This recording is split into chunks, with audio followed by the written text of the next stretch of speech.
My friends, I do not think that I have ever come across a wider gap in perceived enjoyment in a piece of media than my reaction to Dungeon Crawler Carl and what seems like everyone else in the world's reaction to Dungeon Crawler Carl.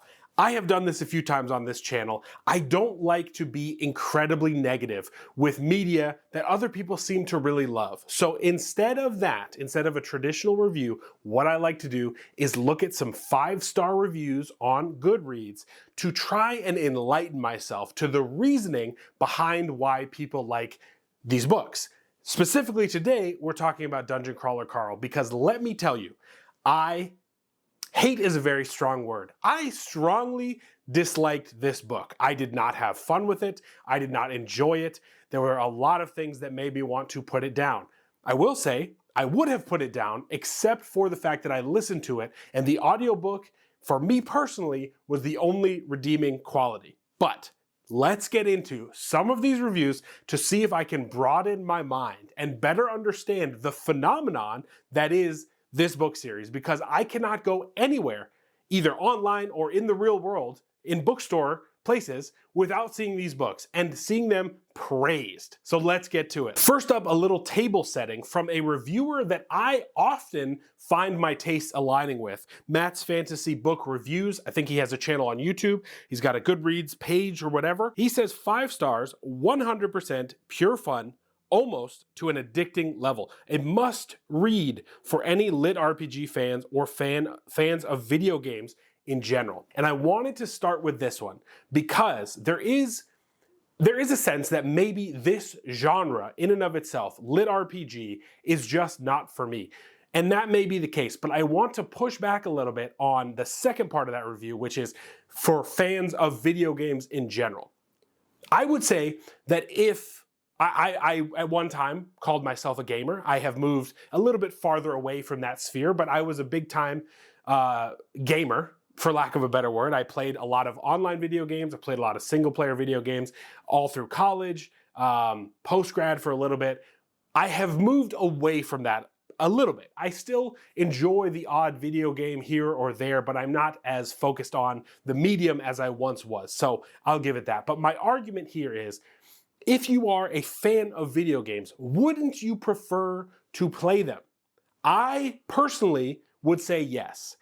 That was one of the main things that I kept bumping up against in this book. It's incredibly detailed, down to loot management, down to like experience, down to like rewards and loot boxes, achievements. That's all well and good, and that's a central part of a video game experience. But in a book, that falls so flat for me because I personally am not leveling up or making the achievements or finding the loot. Does that make sense?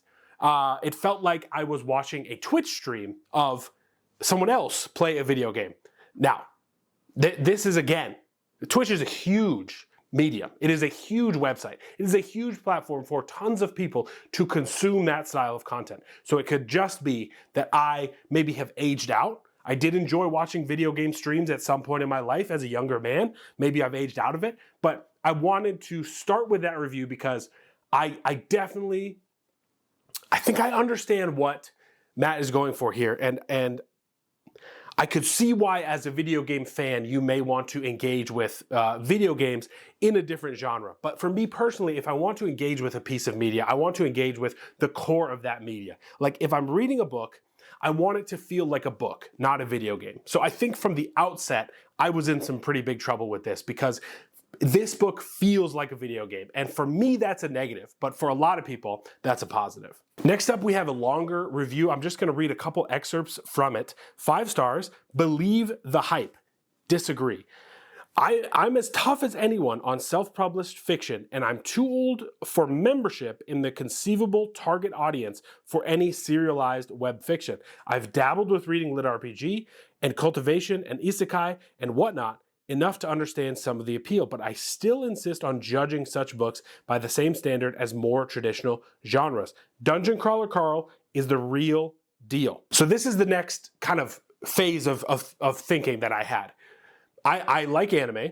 I like isekai. I sometimes, I mean, the story's got to be good. But the core of what this reviewer is saying is, regardless of genre, regardless of literary conventions, the substance still has to be good. And I completely agree with that.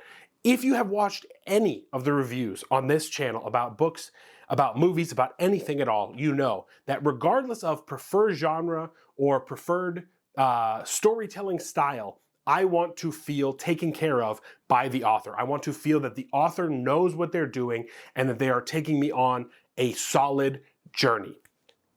Matt Ditman definitely knows what he's doing, but it felt to me that he knows so much of what he's doing that this may have been better served as just being turned into a video game narrative instead of being written down in a book. To talk about what I mean, let's skip a paragraph here. Every chapter oozes with characterization, plot development, excellent pacing, humor, moral tension, and delicious bloody violence. I did not find any of that in my read-through of this. Everything felt repetitive. Everything felt the same. I didn't feel like I got much character development. Carl is thrust into this dungeon based on the apocalyptic events of an alien race, and then it's kind of just your typical dungeon crawl. It's just your typical, let's beat this floor and this mini boss and this boss and let's get to the next thing. There are definitely moments sprinkled throughout, and I'm sure that in the next, 6 books that this person has written in this series, you get more characterization, but there wasn't enough of it in the first book for me to feel justified in continuing my journey with this text. The humor is definitely there. There is a form of humor here. I found it to be, I want to be so nice. I don't want to be overly negative, but I have to be honest. I found it to be so juvenile that it just pulled me completely out of the experience. It felt like I just kept asking myself, surely I am not the target audience for this. But neither is this reviewer. He made it in the first line of his review. He said he's probably aged out of this. I was just constantly rolling my eyes to the point where I thought they were going to fall out of my head at some of the lines of dialogue and the delivery of some of these jokes in this. I just couldn't get it. And I really tried. It felt like a bad Borderlands parody. And at least with Borderlands, I am the one doing the action. I am the one creating the comedy by my actions. This, I'm just a neutral observer in the background. It just, oh man, okay. Next review. Another 5-star. I loved everything about this book.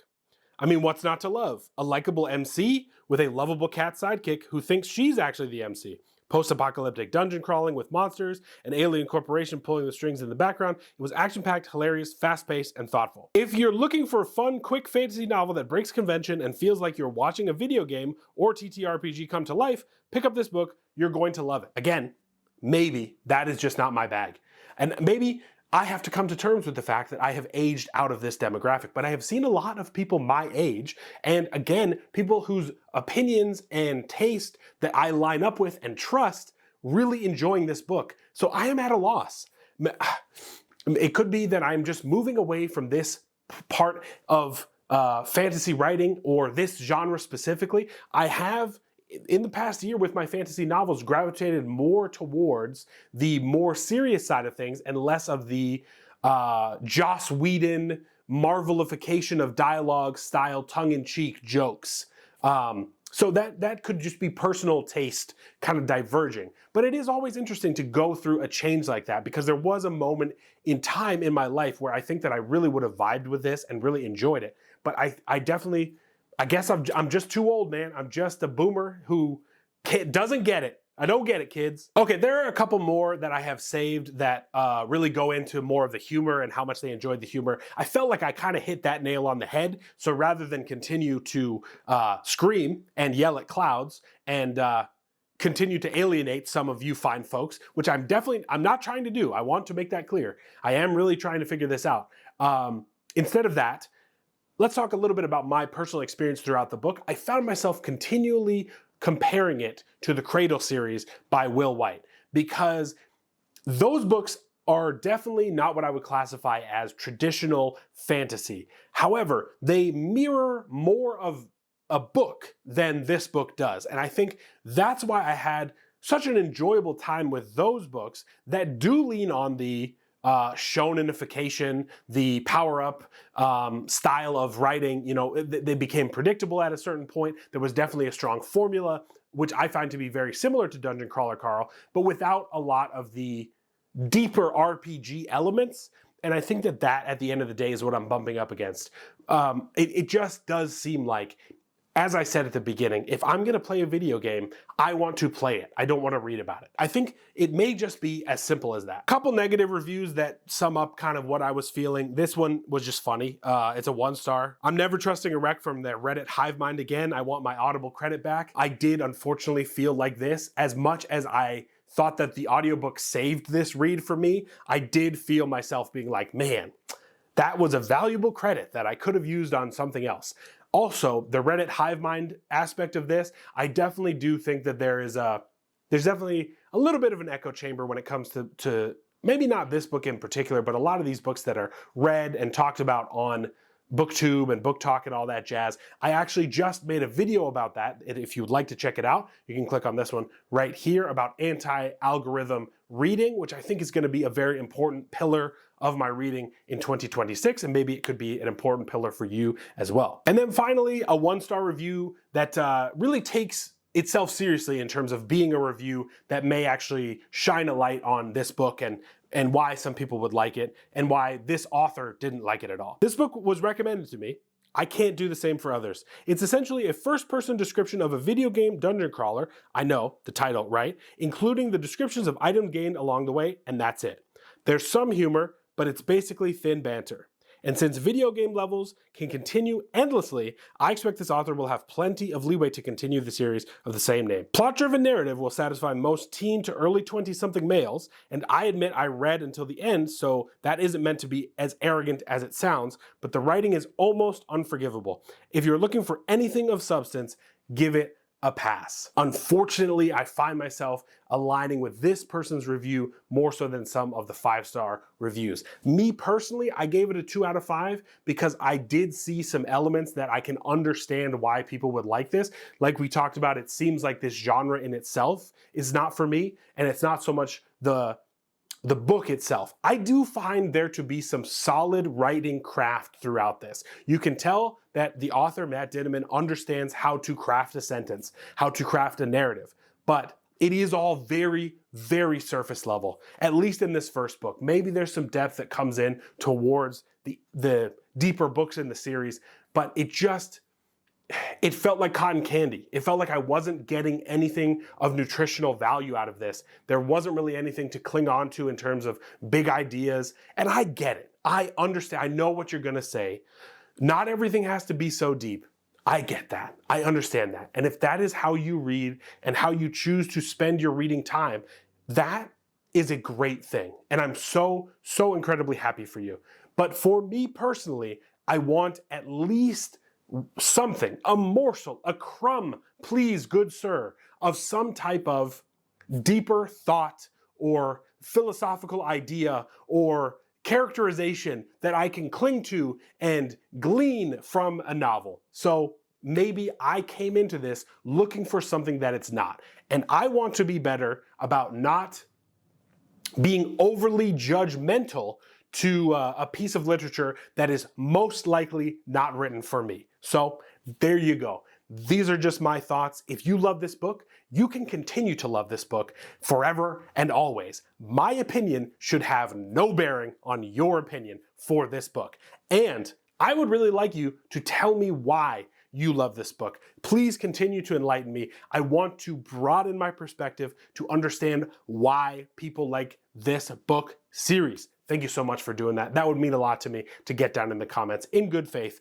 I hope that this is not an offensive video. It's not meant to be. It's just a video where I kind of talk through what's going on in my head when I see something of immense popularity that I really don't understand.